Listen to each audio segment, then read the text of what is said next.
आप देख रहे हैं एसडीएम न्यूज़। मैं हूं रियाद अंसारी। इस वक्त मैं महाराष्ट्र के ऐतिहासिक शहर औरंगाबाद से बात कर रहा हूं और देखिए आज मेरे हाथ में औरंगाबाद से प्रकाशित होने वाला यानी कि शाये होने वाला औरंगाबाद टाइम्स उर्दू ज़बान का पेपर है, जो पूरे मराठवाड़े का, महाराष्ट्र का बहुत मकबूल आम पेपर है। और इसके देखिए छठे पेज के ऊपर एक न्यूज़ है जो औरंगाबाद से ताल्लुक़ रखती है और बड़ी काम की न्यूज़ है। छठे पेज पे देखिए, तो उसकी 2-3 मैं हेडिंग आपको पढ़ के सुना देता, फिर आगे का इंशाल्लाह मैं आपकी अपनी बात रखने की कोशिश करूँगा। देखिए इसकी हेडिंग में है, एमआईटी कॉलेज इंतज़ामिया का फ़िरका परस्त वो घिनौना चेहरा फिर एक बार आया सामने। नुमाइश में मुस्लिम जज्बात मजरू करने वाली किताब लव जिहाद कौमी व मजहबी आफात शामिल कॉलेज सोसाइटी का रजिस्ट्रेशन मनसूख किया जाए और इंतज़ामिया के ख़िलाफ़ सख्त कार्रवाई की जाए। ये इस तरह की है। वो किताब थी, देखिए उसमें किताब का फ़ोटो भी आया हुआ है। किताब है लव जिहाद राष्ट्रीय एवं धार्मिक संकट। तो इसमें ये कहा गया है कि इससे पहले भी जो है तो ये कॉलेज ने इंतज़ामिया ने गैर जिम्मेदारी का मुजाहरा करते हुए ब्लूटूथ कनेक्टिविटी के नाम का गलत नाम देकर अल्लाह की शान में गुस्ताखी की थी और इसके ख़िलाफ़ उन्होंने शिकायत भी दर्ज कराई थी, लेकिन अब तक इस पर एफआईआर पर कोई कार्रवाई नहीं की गई। इसमें कहा गया है और फिर एक बार जो है तो ये लव जहाद व कौमी मजहबी आफात का मामला सामने आया है और यहाँ के तलबा ने कॉलेज इंतज़ामिया पे एक तरह का आरोप लगाया है कि भाई इस यहाँ पर जो है तो अब दो समाजों को तोड़ने की साजिश हो रही है, नफ़रतें बढ़ाने की साजिश हो रही है, इस तरह की बात उसमें दर्ज है।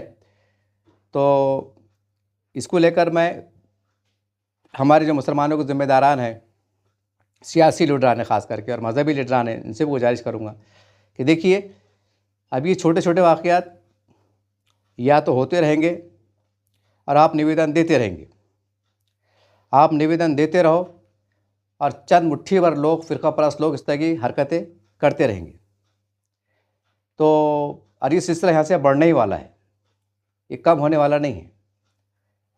क्योंकि अब मुसलमानों को, यहाँ के मुसलमानों को, मुसलमानों के तमाम ज़िम्मेदारान को और हमारे काबिल एहतराम जो चारों पाँचे हमारे जो मुस्लिम पर्सनल लॉ बोर्ड है, जो 25 करोड़ मुसलमानों की बेबाक तर्जुमानी नुमाइंदगी करता है, मज़हबी एतबार से, समाजी एतबार से और हर एतबार से मदद करता है, साथ खड़े रहता है। अब ये इनको बात अच्छी तरह जान लेना चाहिए कि ये देश एक गैर एलानिया तौर पर हिंदू राष्ट्र में तब्दील हो चुका है, सिर्फ इसकी घोषणा नहीं हुई। और जब ये देश गैर एलानिया तौर से हिंदू राष्ट्र की तरफ चला गया है तो फिर आप कैसे उम्मीद कर सकते हैं कि भाई इस तरह के वाक़यात ना हो। अब इसको रोकने का एक ही तरीक़ा है, वो मुख्तसर में ये है कि आप देश के मुसलमानों को, मुसलमानों की इस्लामी तंजीम जमातों को चाहिए कि वो बीजेपी से, शिवसेना से, आरएसएस से वसी तौर पर मुल्कगीर सतह पर मुज़ाकरात करें, क्योंकि अब देश चला गया है, अब उसकी वापसी नामुमकिन है। अगर ये हमारे कुछ बड़े सोच रहे होंगे कि नहीं बड़े बड़े फ़िरौन नमरूद आके चले गए, ये हो गए, वो सारी बात सही है, हर उरूज को ज़वाल है, ज़वाल को उरूज है, लेकिन ये उरूज ऐसा है कि अब इसको मतलब बहुत लंबा टाइम है, मतलब यानी 20-25 साल, 30 साल ऐसा हम कह सकते हैं मोटे तौर से। और 20-25 साल में कम से कम मुसलमानों की 1-2 पीढ़ियाँ जवान हो सकती है। जो आज बच्चे हैं वो जवान हो जाएंगे, फिर उनके बच्चे हो जाएंगे, मतलब 2 पीढ़ियाँ, इनका मुस्तकबिल बिल्कुल दाव पे लग जाएगा। यानी कि 2 पीढ़ियाँ अगर किसी नस्ल की, किसी समाज की अगर ज़ाय हो जाती है और बदअमनी का शिकार हो जाती है, एहसास कमतरी का शिकार हो जाती है, लाइल्मी का शिकार हो जाती है, तालीमी, माशी, समाजी हर तरह के पसमानदे का शिकार हो जाती है, तो समाज का वजूद बराए नाम रह जाता है। और वही आज मुसलमानों के साथ होते हुए दिखाई दे रहा है। और कई महाज पर मुसलमान बेबस नज़र आए। न मुस्लिम क़यादतों ने कुछ किया, न मुस्लिम पर्सनल लॉ बोर्ड के ज़िम्मेदारों ने कुछ किया, किसने कुछ नहीं किया। सिर्फ थोड़ा बहुत निवेदन दिया गया, थोड़ा बहुत मोर्चेबाजी हुई, घोषणाबाजी हुई, और उसके बाद मामला टाई फिश हो गया। अब देखिए, हालांकि मैं इससे पहले कई एक दो बार वीडियो में मैं मिसाल दे चुका हूँ, लेकिन मैं रिमाइंडर के तौर पर, यादें तौर पर आपको शॉर्ट में बताने की कोशिश करूँगा कि रामगिरी महाराज का भी मामला सामने आया था कि वो जो क्या गुस्ताखी हुई थी, सारी बात थी, तो उसके ऊपर पूरे महाराष्ट्र में बल्कि आधे से ज़्यादा हिंदुस्तान में जो है एहतजाज दर्ज हुआ, धरने हुए, आंदोलन हुए, यहाँ तक कि औरंगाबाद से मोर्चे निकले। मेरे ख्याल से 65 का 66 एफआईआर दर्ज हुई पूरे डिवीजन में, पूरे महाराष्ट्र में अलग अलग जगहों पे। कुछ अफराद हाईकोर्ट में रुजू हुए। लेकिन वो जब मामला चल रहा था पूरे महाराष्ट्र में, सरगर्म अमल था, पूरे महाराष्ट्र के देश के मुसलमान में एक तरह का गुस्सा पाया जा रहा था, तो उस वक्त शेखनाथ शिंदे साहब जो महाराष्ट्र के मुख्यमंत्री थे, उस टाइम सीएम थे, तो उन्होंने कहा कि भाई सरकार उनके पीछे खड़ी है। और बाज़ाब्ता तक प्रोग्राम में रामगिरी महाराज के बाजू बैठ के उन्होंने कहा था कि साधु संतों को हम बाल को आँच ने आन देंगे, हम उनकी सुरक्षा प्रदान करेंगे और हम उनका वो करेंगे। ये महाराष्ट्र की अभी करंट की बात है, साल 2 साल पहले की। तो इतना बड़ा विश्वास हुआ, कुछ भी नहीं हुआ। तो मुसलमानों के जो ज़िम्मेदार बोलिए जो भी है, अब ये धरने आंदोलन से तुम्हारा वक्त बर्बाद हो रहा, तुम्हारे पैसे बर्बाद हो रहे, तुम्हारी तवाने बर्बाद हो रही, कुछ होने वाला नहीं। आप ये ना कहे कि मैं मायूस हो गया हूँ, आप ये ना कहे कि मैं टूट गया हूँ, आप ये ना कहे कि यार बंदा कैसा मतलब कि डिप्रेशन में चल रहा है। नहीं साहब, ऐसा कुछ भी नहीं, बल्कि मैं आपको सच्चाई का आईना बता रहा हूँ। अब ये अलग बात है कि आप अपना आईने के अंदर अपने आप को देख नहीं सकते, आप अपना चेहरा देख नहीं सकते। अभी आपकी गलती है कि हमारे जो बड़े हैं वो सच्चाई का सामना करने बिल्कुल नहीं आ रहे हैं। उन्होंने एक ही रट लगाई है कि हमें सेकुलरिज्म को बचाना है, हमें संविधान को बचाना है, सेकुलर पार्टी को मजबूत करना है। इसके अंदर मुसलमानों के तमाम मुल्की सतह के जो लोग हैं वो तवानाई में लगे हुए हैं, जान माल वक्त हर चीज़ लगा रहे हैं, और बदले में मुसलमानों को दिन ब दिन तबाही बर्बादी बदअमनी की हालात देखने को मिल रहे हैं। ये एकदम सबूतों के साथ मौजूद है। तो इसके लिए अगर आप चाहते हैं कि भाई ये लव जहाद के मुद्दे ऐसा गैर ज़रूरी तरीके से ना उठे, मॉब लिंचिंग ना हो, मारपीट ना हो, कभी बुरखा, कभी दुपट्टा, कभी दरगाह, कभी मस्जिद, कभी कुछ, कभी ये ना हो, तो अब मुसलमानों को ज़िम्मेदारों को चाहिए कि आप बीजेपी सरकार से, आरएसएस से, शिवसेना से बराह रास्त लो और दो की पॉलिसी के तहत बात करो कि भाई आप जो भी चाहते हैं, आप क्या चाहते हैं वो हमें नहीं मालूम, या अगर जो भी चाहते हैं तो आप ये बताइए कि आप जो भी बदलाव करना चाहते हैं एक कानूनी तौर से संविधान के दायरे में रहकर, लेकिन मुसलमानों की जो 6-7 चीज़ें हैं जिससे मुसलमान अपनी जान से ज़्यादा प्यार करता है, जैसा बुरक़ा है, शरीयत है, कुरान है, मस्जिद है, मदरसे है, ये है, जो भी है जिस पे कार्रवाई हो जाती है, तो बदले में सरकार जो है तो मुसलमानों के जो हिसास से मामलात है जिस पे एक मुसलमान अपने मतलब उसमें कुछ कार्रवाई होती है तो अपनी शरीयत में, अपने ईमान में मदाखलत तस्वुर करता है, ये चीज़ों से आप एराज़ करें, यानी कि परहेज़ करें। और जायज़ तरीके से जो है तो अगर आप सरकारी नौकरियों में अगर नहीं देते, आपकी कुछ मजबूरी है, जो भी है, क्या है वल्लाह आलम, तो कम से कम मुसलमानों को खुले मतलब मैदान में, यानी कि तिजारत में, कारोबार में आप बेइंतहा सहूलतें फ़राहम करें, आसान किस्त पे लोन फराहम करें, उनको कारोबार में सहूलतें दें, उनके लिए वहाँ पर कोई सब्सिडी की योजना लाएँ ताकि बैलेंस बराबर रहे, गरीबी अमीरी का तवाज़ुन ना ज़्यादा बिगड़े, और आप अपनी सरकार चलाएँ, हम आपके साथ में हैं। ये एक रास्ता है, इसके सिवा कोई दूसरा रास्ता नहीं है। क्योंकि जिस तरीके से शिवसेना अपने सेकुलर पार्टियों का बँटवारा हुआ, तो क्या-क्या हुआ सब आपके सामने है। सब फालतू बातें हैं, सब बोलने की बातें हैं, दिखावा चल रहा है, सब दिखावा चल रहा है। क्योंकि सेकुलर पार्टियों के दौर इक़्तिदार में बस इतना है कि भाई ज़्यादा कुछ वो नहीं होते थे, एकदम खुल्लम-खुल्ला मॉब लिंचिंग ये वो ये। लेकिन अब जिस तरीके से हालात बदल रहे, तब इसमें ऐसा लगता है, ऐसा दिखाई देता है कि भाई हालात अब सुधरने वाले नहीं, और देश के हमारे जो 100 करोड़ हिंदू भाई हैं हमारे, उनका एक मूड बन गया है, एक मिजाज बन गया है कि हमें देश को हिंदू राज बनाना है और हमें अपनी बालादस्ती, हमारा वर्चस्व कायम रखना है। और वैसे भी सरकार में वो है कोई बहुत बड़ी बात नहीं है और उनके लिए बड़ी बात नहीं है।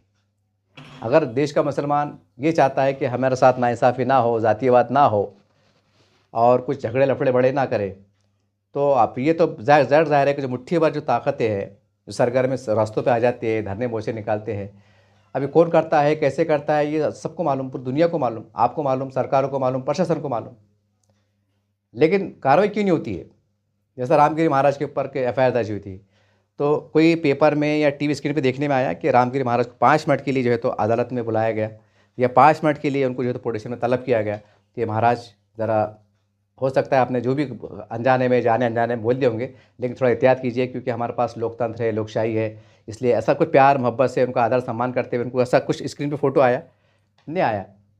और हमने क्या करे, बड़े मोर्चे निकाले, धरने निकाले, क्या हुआ? वक्त बर्बाद हुआ, पैसा बर्बाद हुआ और उल्टा मुसलमान नज़रों में आए। क्योंकि उस टाइम जो है तो साधु संतों के बारे में गैर गलत बोला गया, रामगिरी महाराज के बारे में क्या नहीं बोला गया, भद्दे किस्म के अल्फाज इस्तेमाल किए गए, वो सोशल मीडिया पे वायरल हुआ, करोड़ों लोगों के हिंदुओं को लगा कि हमारे महाराज ने ऐसा क्या बोल दिया। वो बांग्लादेश की घटना भी बोले थे उन्होंने।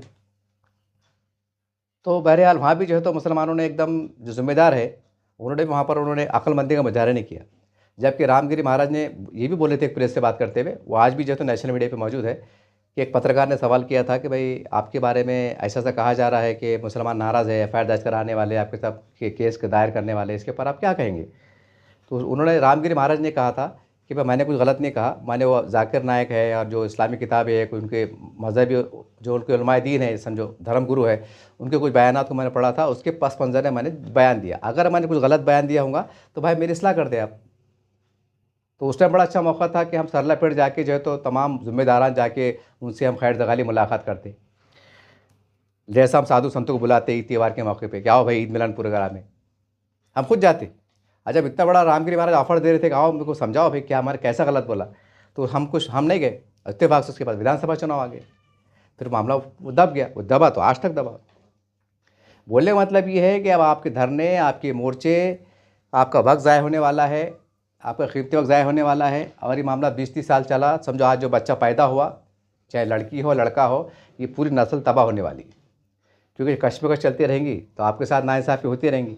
जब नाइंसाफ़ी होती रहेंगी तो फिर नई नस्ल का तालीम का मामला है, रोज़गार का मामला है, डेवलपमेंट का मामला है, विकास का मामला है, बहुत सी बातें ये पूरा ठप हो जाएंगी।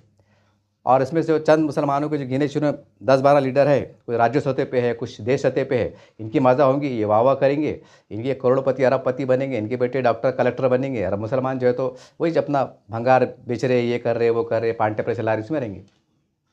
और इसके सिवा कुछ होने वाला नहीं। कहने मतलब सबूत है कि मुसलमान जो है तो मुसलमानों की क्या कह सकते हैं, एक तरफ से गलतियाँ भी हैं और एक तरफ से क्या बोलेंगे, एक तरफ मुसलमान के बड़े ज़िम्मेदार ऐसा कदम उठा रहे हैं, ऐसा कदम उठा रहे हैं कि कभी कभी अक्ल काम नहीं करती है। जैसा रामगिरी महाराज को लेके मुसलमान रास्तों पे आ गए, ये किताब का मसला आ गया, बोले ऐसा हो गया। कभी नबी नौज़बिल्ला माज़अल्लाह हुज़ूर शान में गुस्सा की होती, धरने निकल जाते, जैसे नीपू शर्मा का टाइम हुआ था। लेकिन क्या हुआ? कुछ भी नहीं हुआ। मतलब आपने सिर्फ मतलब जो गुस्ताखी हुई तो आपने बोले कि नहीं हमको बर्दाश्त नहीं करेंगे। ठीक है, वो मामला ही ऐसा है, शरिया मामला है कि आप जो है तो गुस्ताखी बर्दाश्त नहीं करेंगे। ये कई मौक़ों पे देखने में आया कि आपने कंप्रोमाइज़ नहीं किया, धरने निकाले, मोर्चे निकाले, पता नहीं क्या क्या करे, जद्दोजहद करे, सब करे। लेकिन जब बाबरी मस्जिद का फैसला आया तो आपने कानून के नाम पर जो भी था हिसाब से जो है तो उसको आपने कबूल करे। वो अल्लाह घर का मामला था। एक तरफ आप तो ये बोलते कि भाई क़यामत क़यामत तक मस्जिद रहेंगी, और जब क़यामत तक जो शरई एतबार से जब मस्जिद क़ायम हो जाती है तो भाई वो क़यामत तक मस्जिद रहती है। ये हमारे काबिल एहतराम उलमाए का तर्क है, उनका नज़रिया है, उनका शरीयत की रोशनी में कहना है।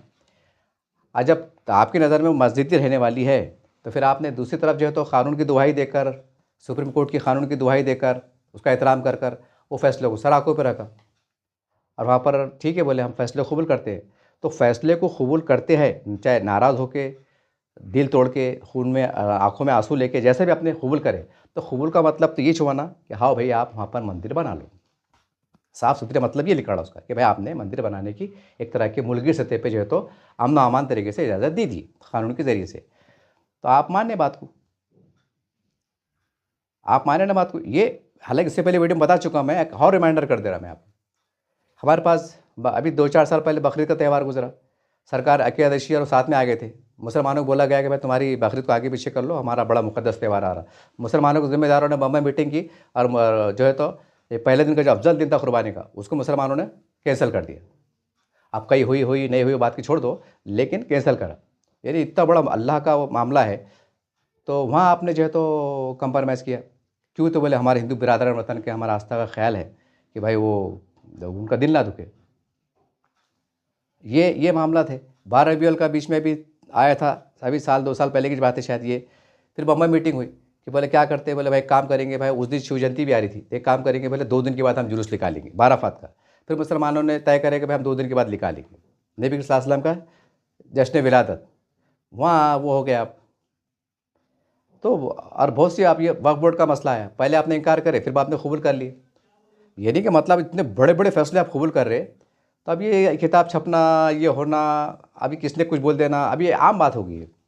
क्योंकि इतना बड़ा फैसले के अंदर आप सरेंडर हो रहे, इससे बड़े मामले में आप जो है तो कंप्रोमाइज़ सरकार से कर रहे, कानून का नाम लेके कर रहे, कानून के ज़रिए से कर रहे। तो फिर जब मज़हब के मामले में आप कंप्रोमाइज़ कर रहे हैं, तो फिर इतने भी ये तो हमारे वजूद का सवाल है ना भाई। ये क्या बात हुई? यानी अल्लाह के मामलात आ रहे तो वहाँ कंप्रोमाइज़ कर ले रहे, और जब दुनिया परस्ती की बात करें, सियासी सौदेबाजी की बात आ रही, तो हम बोले गए मोदी तेरे को छोड़ेंगे नहीं, बीजेपी तेरे को छोड़ेंगे नहीं, तेरे को बीजेपी को हम दफन कर देंगे, हिंदुत्व का हम ख्वाब पूरा नहीं होने देंगे।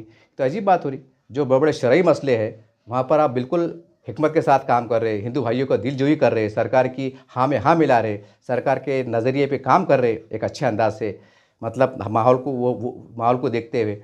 जब सियासत की बात आ रही तो बोलते भाई नहीं, हमारे लिए बीजेपी अछूत है, बीजेपी जो है तो हमको नहीं चलती, हम बीजेपी से वो करते हैं। अब मोटे अल्फाज में आज अगर कोई बीजेपी पार्टी को बुरा बोलता है, कोई मुसलमान का नेता बोलो, तो यूँ समझ लो कि वो करोड़ों हिंदू भाइयों को बुरा बोल रहा है। कोई अगर बीजेपी को गाली देता है तो समझ लो वो करोड़ों हिंदू भाइयों को गाली दे रहा है। ये समझ लीजिए आप। भाई आपकी भी जो भी आप पार्टी को मानते, अगर आपके पार्टी को किसने बुरा बोला, सरबराह को बुरा बोल रहा, तो आप उसको माफ़ कर सकते क्या? नहीं। धरने देंगे, आंदोलन देंगे, मोर्चे निकालेंगे, निवेदन देंगे। क्यों भाई? वो तो पार्टी को बुरा, पार्टी के सरबराह को बुरा बोले ना। सब मुसलमान थोड़ी बुरा बोले, लेकिन मुसलमान को बुरा लगता है कि नहीं हमारी पार्टी है, हमारा कायद है, हमारा लीडर है, ऐसा कैसा है, हम रोड पे आएंगे। तो भाई वो भी तो, उनके भी तो कायद है ना, उनके भी लीडर है वो। और कैसे लीडर है? बहुमत वाले, सरकार वाले हैं, हिंदुत्व वाले हैं, और देश भी हिंदी, देश के अंदर आबादी हिंदुत्व अक्सरियत की है। तो फिर बचता क्या? बचता कुछ भी नहीं। तो बोलने का मतलब ये है कि ये जो मैंने सिर्फ ये तवज्जो दिलाना चाह रहा था कि अगर सच में अगर मुसलमानों को, हमारे ज़िम्मेदारों को उनकी बक़ा चाहते हैं, उनके साथ इंसाफ चाहते हैं, और ये घटनाएं ना घटे चाहते हैं, तो अब ये सियासत, ये संविधान को बचाना है, सेकुलरिज़्म को बचाना है, और ये सारी बातें जो आप कर रहे हैं, ये सिर्फ टाइम पास है, ये खुशफहमी की बातें हैं। ये कब का जो है तो सेकुलरिज़्म जो है तो खामोश तरीके से दम तोड़ गया। अब सेकुलरिज़्म का मतलब ऐसा है, एक ज़िंदा लाश पड़ी रहती है, सांसें चलती रहती है, और वो वेंटेड, मतलब सेलाइन पे लगा रहता है। आज जो है तो सेलाइन पे लगा हुआ है सेकुलरिज़्म, मतलब वो कब ख़त्म हो जाएगा? वो ज़िंदा है, बस ज़िंदा है मतलब। जो कारोबार चल रहे हैं सब सेकुलरिज़्म से परे होकर चल रहे हैं। अरे भाई, जब कानून जब बराबर है, जब ये सेकुलर है, जब सेकुलर है तो भाई सरकार ने ऐसा बोलना है कि भाई काम करो, तुम्हारी कुर्बानी जो है तो तुम जो है तो कुछ सीमित दायरे में करो, कब या 10 बजे ख़त्म करो, हम दोपहर के बाद से कार्यक्रम शुरू करते। जैसा वो एक धर्म है वैसा मुसलमानों का एक धर्म है। जैसा रामनवमी की जयंती मनाई जाती है वैसा बाराफात की, हज़रत मोहम्मद सल्लल्लाहु अलैहि वसल्लम की जयंती मनाई जाती। दोनों बहुत सम्मानजनक है, तो तुम भी अपने अपने हिसाब से मना लो, हम भी अपने अपने हिसाब से मना लेते। भाई ये होना चाहिए ना। जब धर्म अमन की तालीम देता, शांति की तालीम देता, मोहब्बत की तालीम देता, तो फिर ये धर्म ये आगे पीछे हो रहे क्यों? अरे भाई तुम भी तो बोले ना भाई, मतलब हिंदू लोग भी बोले, मुसलमान भी बोले कि नहीं शांति का संदेश देता, जब मोहब्बत का तालीम देता, तो फिर तो बहुत मोहब्बत से त्यौहार मनाना चाहिए। फिर इसके अंदर वाद विवाद होना नहीं चाहिए कि पुलिस प्रोटेक्शन आ रहा है, ये आ रहा है, होने नहीं चाहिए, लेकिन हो रहा है। अब ये सब मुसलमानों की जो जिम्मेदार है, जो मुसलमानों ने गलतियाँ करे हुए है, अब ये गलती का नतीजा आपको भुगतना है। अब दो ही रास्ते हैं, या तो पुलकित सतह पर मुसलमानों के ज़िम्मेदारों ने बीजेपी से, आरएसएस से, इनसे उनसे बिल्कुल खुले डाले करना, बात करना, बोलना भाई क्या हम आपको समर्थन में जाते हैं, बदले में आप हमको तमाम तरह की श्योरिटी दे, ऐसा करके काम आगे करो। अगर आप ये ऐसा काम नहीं करेंगे तो यहाँ से हालत ख़राब होते रहेंगे, और सेकुलर पार्टियाँ मुसलमानों का एक एक पैसे का भला नहीं कर सकती, ना पहले करी थी, ना आज करेंगे, ना आने वाले वक्त में, तो उनका वजूद ही ख़त्म हो गया। अब कुछ भी नहीं हो सकता। अगर सेकुलर पार्टी अगर मुसलमानों के पीछे पड़ी हुई है, उनका साथ में है, तो सिर्फ आपकी वोट बैंक की भुक्की हो, क्योंकि आपका वोट चाहिए उनको।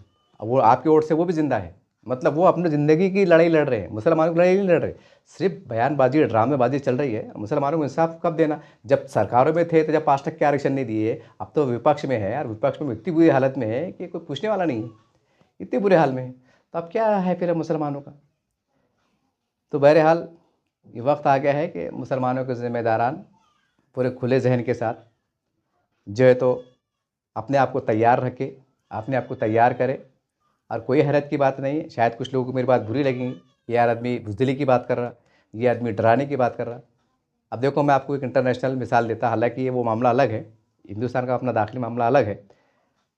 इजराइल और ईरान की जंग चढ़ी, इससे पहले फ़लस्तीन पर बमबारी हो रही थी, तो कितने देश थे, अरब देश थे ना, किसने खुल के उनकी फौजी मदद करा, उनके समर्थन में आया। ईरान की जंग चढ़ी, कोई समर्थन में आया। और मुसलमान के देश जो है तो उसको अमेरिका को अड्डे फराम कर रहे कि यहाँ से एयरपोर्ट इस्तेमाल करो और उनके ऊपर बमबारी करो, रॉकेट मारो, बम मारो, मिसाइल मारो, क्या मारने मारो। कौन? इस्लामी राष्ट्र, सऊदी अरब, बहरीन, ये वो, क़तर, क्या क्या, ओमान, बहरीन क्या क्या, सब क्यों कर रहे भाई? क्योंकि वो अपना दिफा चाह रहे, वो अपनी सरकार को बचाना चाह रहे, अपना राजपाट बचाना चाह रहे, अपनी राजशाही बादशाही बचाना चाह रहे। यानी कि अपनी तख्त के वास्ते, कुर्सी के वास्ते, सल्तनत बचाने के वास्ते अगर लाखों मुसलमानों का कत्लेआम भी होगा तो कोई उनको फ़र्क नहीं पड़ता। ये जो है तो अपनी राजनीति को बचाने के वास्ते जो है तो अमेरिका के साथ चले गए, एक कुछ तो इसराइल के साथ जाके काम कर रहे। ये पेपरों में आ रहा। यानी भूलने का मतलब इतना बड़ा इशूज़, इतना बड़ा मसला, जहाँ बैतुल मुक़द्दस है, क़िबला अव्वल है, वहाँ पर जो तो मुसलमान जो अपनी सरकारों को बचाने के पीछे लगे हुए कि हम बच जाएंगे, हमारी जनता भी मरना नहीं। हालांकि वो इंटरनेशनल मसला है वो। तो अभी अगर हिंदुस्तान में देखें तो फिर तो हम तो कुछ भी नहीं हैं। जब वो तेल से माला माल, अरबोपति, करोड़पति, अल्लाह ने उनको इतना नवाजा कि हम गिन नहीं सकते, तो वो जो है तो सरेंडर हो रहे, वो जो है तो अपने आप को बचा रहे कि भाई जंग होना नहीं, हमारी पब्लिक नहीं मारे जाना। तो भाई हिंदुस्तान में मुसलमानों को क्या अहमियत है फिर? भाई तुम भी तो अपने, अगर हम उनसे डायलॉग करते हैं, सियासी मुज़ाकरात करते हैं, सियासी मुआहदे करते हैं, लो-दो की बात करते हैं, तो गोया हम 25 करोड़ मुसलमानों को बचाने के वास्ते कर रहे हैं। हमारी दरगाह शरीफ है, मस्जिद है, खानकाह है, ऐतिहासिक मस्जिद है, शरीयत है, सारी बातें हैं, तो हम इनकी दिफा के लिए कर रहे हैं ना। और वो देंगे, वो बिल्कुल देंगे, लेकिन हमें पूरी तरह से इनको पैगाम देना पड़ेगा कि आप हमारे साथ इंसाफ से काम लेते हैं तो जैसा देश का मुसलमान 70-75 सालों में सेकुलर पार्टी को जय जयकार करते नज़र आया है, उनको सर आंखों बिठाया है, हम भी आपको सर आंखों बिठाएंगे। बदले में हमको नफ़रत की राजनीति नहीं चाहिए, मारपीट नहीं चाहिए, मॉब लिंचिंग नहीं चाहिए। और कैसे कैसे वाक़यात हो जाते, दंगे हो जाते, फिसाद हो जाते, तुम्हारी मस्जिद बड़ी क्यों बन गई, तुम्हारे दरगाह कागज़ किधर है, तुम्हारे मस्जिद कागज़ किधर है। ये जो गैर ज़रूरी एक कानून की आड़ में, कानून ज़रिए से जो मुसलमानों को मतलब सताया जा रहा है नफसियाती तौर से, तो ये तमाम रास्ते, तमाम बातें बंद होना चाहिए। तो वो भी आहिस्ता आहिस्ता कुछ रास्ते निकाल लेंगे, क्योंकि ये हालत के अंदर भी बहुत बड़ा टर्निंग पॉइंट है। ये हालत के अंदर भी जो है तो आसार क़दीमा का जो मामला चढ़ा है संभल की मस्जिद का, उनकी रिपोर्ट आती है, एसआईटी कमेटी की रिपोर्ट आती है कि संभल की मस्जिद को मंदिर तोड़ के नहीं बनाया गया था। हालांकि सरकार किसकी? योगी जी की। केंद्र सरकार किसकी? मोदी जी की। उसके बाद से रिपोर्ट आ रही है, यानी कि मुसलमानों के हक़ में रिपोर्ट आ रही है। तो इससे अंदाज़ा लगता कि मतलब आज भी कानून बहुत बड़े पैमाने पर जो है तो कानून की बालादस्ती है। कानून ज़िंदा है। जो लोग कहते हैं कानून पूरी तरह से चरमरा गया है, नहीं, कानून ज़िंदा है। ये मिसाल आप समझ सकते हैं। अब तुम बोलो ये हालात के अंदर भी जो है तो इस तरह की रिपोर्ट आ रही है, मुसलमानों के फेवर में आ रही है, तो जाहिर सी बात है अगर मुसलमान उनसे डायलॉग करेंगे तो बहुत से लफड़े उठेंगे नहीं भाई। अगर उठ रहे भी तो वहीं कि भाई बंद कमरे में क्या बात करके सॉर्ट आउट कर देंगे। अब देखो तेलंगाना की तरफ देखो, हैदराबाद की तरफ देखो, अभी साल 2 साल 3 साल में बहुत सी मसाजिद शहीद हुई। मस्जिद अल्लाह घर है ना भाई। चलो मुसलमान मारे गए 1000 2000 3000 थोड़ी देर के वास्ते, चलो मर गए, शहीद हो गए, चलो कोई बात नहीं, मरना सब कुछ, आज नहीं तो कल मरना है, किस्मत में मरना था तो मर गए। अरे हमारा अल्लाह घर, अगर तुम वहाँ पर भी जो है तो अपना असर उसको इस्तेमाल करने में नाकाम रहते हैं तो फिर मतलब वही आ रहा ना, फिर हमारी लीडरशिप का क्या मतलब आया। अगर हम मस्जिद ठीक है, अगर थोड़ी देर के वास्ते मान लो उसको कागज़ नहीं मिले या ऐसा थोड़ी देर के वास्ते मान लो सरकारी ज़मीन पर बनी हुई है, तो क्या बना हुआ है? आतंकवादी अड्डा है कि क्या है? अल्लाह का घर है ना, लोग नमाज़ पढ़ते, एक ईश्वर अल्लाह घर है। ठीक है, सरकार से बातचीत करके हम जो है तो कर सकते, लेकिन वो हम नहीं हैं।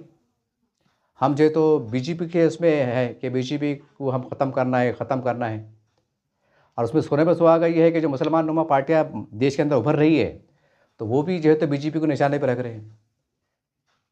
तो अब जब सब से उसको निशाने पर रखेंगे या सेकुलर पार्टी के साथ में नहीं रहेंगे, तो जाहिर सी बात इसका फ़ायदा जो होता है बीजेपी को, शिवसेना को छूँगा। अरे भाई ऐसा क्यों नहीं होता कि मुसलमानों की कोई जमात है, कोई पार्टी है, कोई तंजीम है, वो इलेक्शन में ऐसा नज़रिया क्यों नहीं पेश करती कि देखो भाई अब तक तुमने शिवसेना राष्ट्रवादी को अपनाया, अब हम तुम्हारी नुमाइंदगी करेंगे और हम जब छूट के आते हैं तो हम, अगर बीजेपी गवर्नमेंट भी बनती है तो हम बीजेपी सरकार से बहुत अच्छे मजबूत मुज़ाकरात करेंगे, खुशगवार माहौल में बात करेंगे। टाइम आया तो उनको अगर 2-4 सीट कम पड़ी तो हम उनको समर्थन भी देंगे, उनको सरकार बनाने में मदद करेंगे। बदले में जो है तो संविधान के दायरे में जो है तो हम मतलब विकास के, डेवलपमेंट के काम करेंगे। पूरा झगड़ा ही मिट जाता, मगर हम ऐसा नहीं करेंगे क्यों नहीं करेंगे? क्योंकि ऐसा करेंगे तो सेकुलर पार्टियाँ ख़त्म हो जाएंगी। ऐसा करेंगे तो हो सकता है फिर मुसलमानों की जो जो गंदी राजनीति से सरों की कर रहे हैं, उनके लाशों कर रहे हैं, वो राजनीति गंदी ख़त्म हो जाएंगी। मतलब ये रोड पे आ जाएंगे मुसलमान, गरीब मुसलमानों का वाह-वाह हो जाएगा, मुसलमानों का डेवलपमेंट बढ़ जाएगा। और मुसलमानों को ज़िम्मेदारी ये नहीं चाहते बड़े लेवल पे।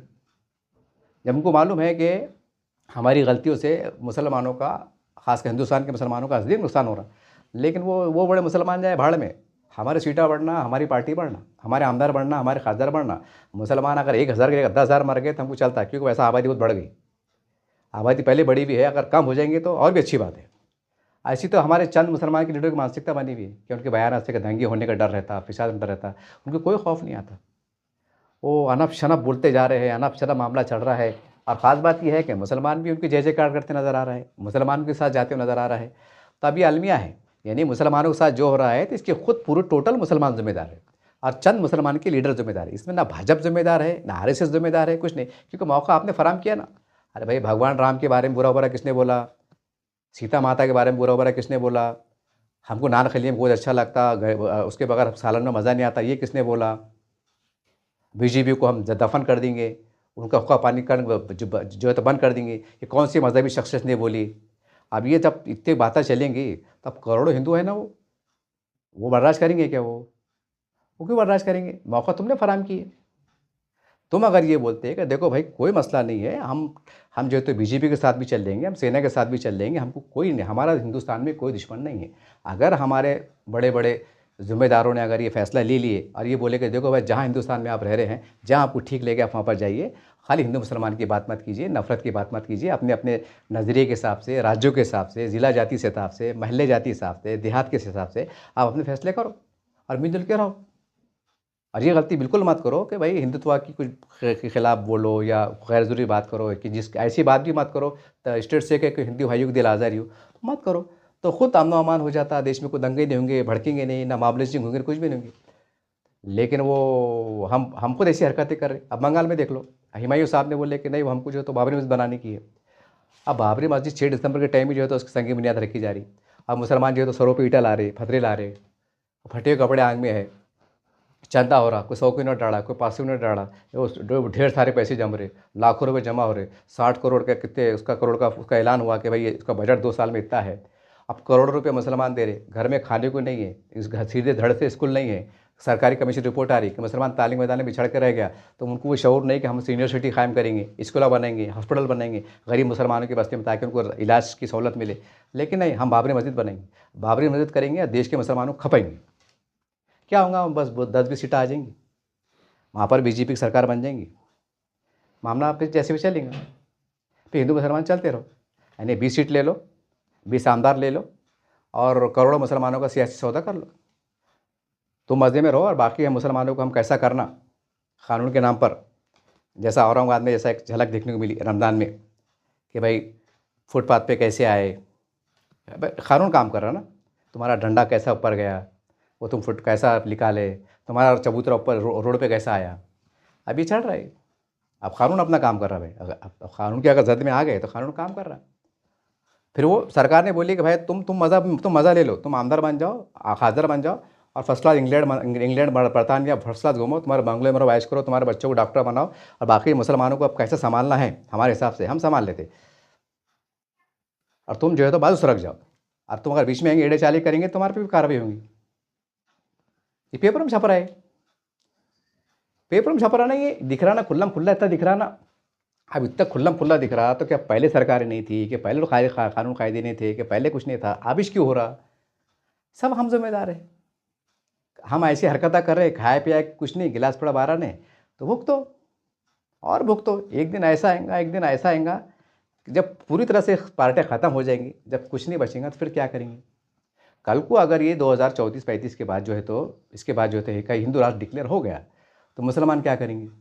मुसलमान ये करेंगे, ऐसा बोलेंगे कि तुम नहीं अभी हिंदू राष्ट्र हो गया तो हमको पाकिस्तान भेज दो, कि हिंदू राष्ट्र हो गया हमको बांग्लादेश भेज दो। कहाँ जाएंगे? झाँक मार के यही बोलेंगे ना कि नहीं हमारे पूर्वज यहीं थे, हमारे नाले यहीं गड़ी हुई है, हम नहीं जाएंगे, हम मर जाएंगे, हम ये करेंगे। अरे बाबा, वो तुमको दोस्ती करो बोले, कुछ अंदर की बात ले दो की बात बोले। अरे क्या हो रहा? अगर वो बदले में हमको श्योरिटी दे दे रहे, बात तो करो। अरे इजराइल अरबा बात कर रहे ना, वो तो कितने ईमान वाले हैं और वो कितने वो अरब मक्का मदीना वाले हैं और क्या क्या उनके हाथ में, वो सरेंडर हो रहे, जो भी हो रहे, मुफाद परस्ती क्या हो रहे, दिखावे के अस्तर जो भी हो रहे, वो वहाँ का नेशनल लेवल मसला है। और हम भी तो मुसलमान हैं ना, वो भी मुसलमान है, हम भी मुसलमान हैं, हम भी अल्लाह को मानने वाले। अगर हम सियासी सौदे करते हैं तो इसमें यकीनी तौर से अल्लाह राज़ी है कि मतलब अल्लाह देख रहा है हम कितने मजबूर है, कितने मजलूम हैं, हमारी कोई क़यादत ज़िंदा नहीं है, हमारे कोई लीडर ज़िंदा नहीं है, हमारा कोई लीडर ईमानदार नहीं है। अल्लाह देख रहा, जब अगर हम बड़े हमारे उलमाए दीन जो हमारी उम्मीद की आखिरी किरण है, अगर आप फैसला ले लेते हैं एक बावक़ार तरीके से, तो अल्लाह इसमें राज़ी रहेंगे, इसमें अल्लाह की मदद देंगे, अल्लाह इसमें और कोई गायबाना रास्ते खोल देंगे।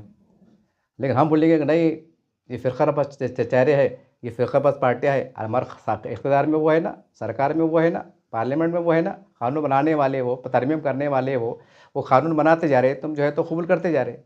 और ये भी बोले कि कानून का हम एहतराम करने वाले हैं, कानून को जो फैसला लेंगे हम मानेंगे। तुम कानून की आड़ में जो है तो उनकी हर बात को सरेंडर हो रहे, और सियासी मैदान में बोले हम तुम्हारे मुखालिफ हैं। अरे जब तुम मुसलमानों की इतनी बगैर खैर ख्वाह है, तो फिर कानूनी अंदाज से जबरन अंदाज से घिट जाओ ना। फिर तुम जो है तो मतलब मैं सबकी बात नहीं करूँगा, मुनाफ़िक़त क्यों कर रहे कि नहीं हम आगे पीछे कर लेते, बोल के बोलो ना भाई, संविधान ने सबको इजाज़त दिया, ठीक है, हम कम कम लेवल पे मना लेंगे, हम ज़्यादा हंगामा नहीं करेंगे, हम रोड पे नहीं आएंगे, हम खामोशी में जो भी हमारा त्यौहार मना लेंगे, लेकिन हम उसी दिन मना लेंगे, अच्छे अंदाज से मना लेंगे। ऐसा कुछ तो ऐसा ऐसे क्यों नहीं बोले? एक तरफ कानून भी मान रहे, अपने मज़हब के अंदर जो है तो बिल्कुल बोले कि नहीं हम सरकार के साथ में, कुर्बानी को आगे पीछे कर रहे, बोले नहीं सरकार का कानून बड़ा है, आस्था बड़ी है, वो तनाव बड़ा है, ये आप फैसले करें। तो फिर सियासत में आप फैसले क्यों नहीं कर पा रहे?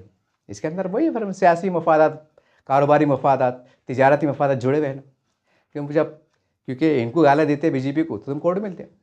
हाँ, मुसलमानों की बड़ी संख्या में ऐसी है, मतलब सियासी शऊर नहीं है, वो टाला बजा देती और एक बार बोल दिए स्टेज से, ए टकलू, ए योगी टकलू, तो मुसलमान के टालिया, ए अमित शाह, ए टकलू, मुसलमान टालिया। अब पूरा देश देखता, वो बेचारे समझ जाते बात को, फिर कानून से फिर ऐसा काम करते कि तुम्हारा अच्छे से अच्छा बड़ा बड़ा बाल खां लीडर भी आ गया हिंदुस्तान का, तो छुड़ा नहीं सकता, वो छुड़ा भी नहीं सकता और मदद भी नहीं कर सकता। और वो जब बस्तियाँ जल जाएंगी, जब लाशें गिर जाएंगी, जब ज़ख्मी हो जाएंगे, जब जेलों में जाएंगे, जब हल्लू सिर्फ 2 महीने के बाद लीडर रहेगा, फिर मगरमच्छ के आंसू बहेगा, फिर पार्लियामेंट में खड़ रहे के बोलेगा, कोई विधानसभा में खड़ रहे बोलेगा कि ऐसा हो रहा वैसा हो रहा, जुल्म होगा। अरे झकमारी तो होगी ना, मुसलमान उजड़ के बर्बाद हो गए ना। अब रो के धो के गाले दे के मतलब क्या रहा? पहले वाली बात ही थी। और बड़ा सच है ये, बड़ा कड़ू है ये। लेकिन जो जिनकी मफादात वाबस्ता है पर्दे के पीछे, कुछ सियासी है, कुछ कारोबारी है, बड़े कंपनियां हैं, बड़े कारोबार है, अंदरूनी साठगांठ है, तो शायद उनकी बात बुरी लगेंगी। क्योंकि सियासी धंधे भी चढ़ रहे ना, सियासी धंधे भी चढ़े, समाजी धंधे भी चढ़े, सब धंधे चढ़ रहे, बड़े लोगों पे वो कर रहे, मुट्ठी भर लोग हक पे है, सच पे है, सब तो बदमाश नहीं हो सकते, लेकिन ये मामला चढ़ा।